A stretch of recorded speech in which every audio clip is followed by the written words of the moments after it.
అస్మద్గురుభ్యో నమ. శ్రీమతే రామానుజాయ నమ.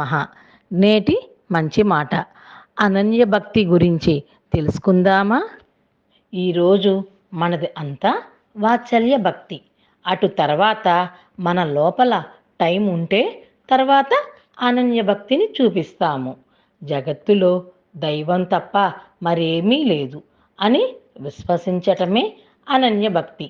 విశ్వం విష్ణు స్వరూపం. ఇట్టి భావాన్ని, దివ్యత్వాన్ని స్మరించుచు జీవితమును సార్థకం చేసుకోవటమే అనన్య భక్తిగా భావిస్తూ వచ్చారు. ఏది చూసినా దైవ స్వరూపమే, ఏమి చేసినా నా దైవ సేవే, ఎక్కడ నడిచినా దైవ ప్రదక్షిణమే అనే భావనతోనే జీవితమును గడపాలి. ఇది అందరికీ సులభ సాధ్యము కాదు. భగవంతుడు సర్వవ్యాపకుడు అని చెప్పటం సులభమే, కానీ ఆ సర్వవ్యాపకత్వాన్ని అనుభవించటం చాలా కష్టం.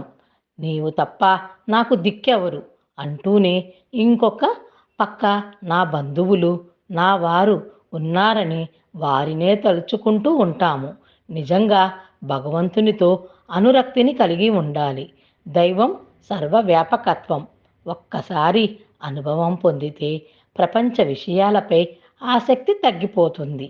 ఆ ప్రయత్నంతో ఒక అడుగు ముందుకు వెయ్యాలి. ఇదే భక్తుని మొదటి లక్షణము. ఎవ్వరిని ద్వేషించకుండా ఉండాలి.